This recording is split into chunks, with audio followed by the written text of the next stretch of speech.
Welatiyên Tirkiyê buwan amarên ku ji aliyê Wezîrê Tenduristiyê Farettin Koca ve yên derbarê vîrusa koronayê de têne ragihandin bawer nakin. Li gorî welatiya bi navê İlknur Xan ku me mîkrofon dirêjî wê kir û piştî çend hefteyan yekhem cara derketiye derve, dewlet û hikûmet duwarê alîkariyên bo civakê de nesamîmî ye û bawer nake ku amara hejmara kesên mirine û tûşî vîrusa koronayê bûne ev qas kêm bin.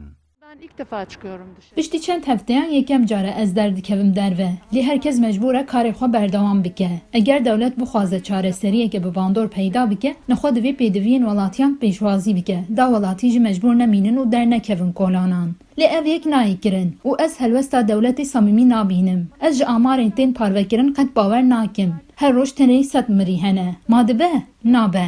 O ilk sokağa çıkma yasağının etkilerini henüz görmedik bence. Welatiyê rahînerê jiyanê Erîm Ergun jî amaran rastaqîne nabîne, şikên wî hene. Lê hişyarî û duwarê bergiriyan de bi boçûna wî desthilatpeyvira xwe bicihîne. Lê ji ber ku civak nexwedî perwerdeyeke têkûz e û kêm xwedî çanda guhdayînê ye, hişyariyan li ber çav nagire û jiyana xwe dixebin rîskeke mezin. Ergun li ser çanda civakên perwerdekirî ji Japonyayê mînakekê dide û wiha dibêje.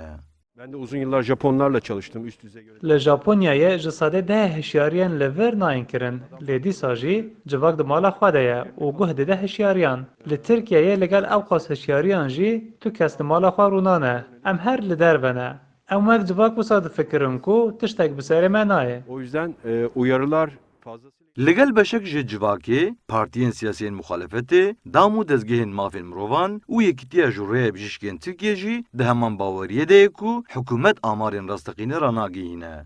Li gorî ji rê û pisporan, Wezareta Tenduristiyê bi tenê amarên kesên ku testên wan pozîtîv encam dane radgihîne. Lê divê ên ku testê wan negatîv encam dane û pişkên nexweşînê li ser wan peyda bûne jî werin ragihandin. Da ku amareke rastaqîne derkeve holê.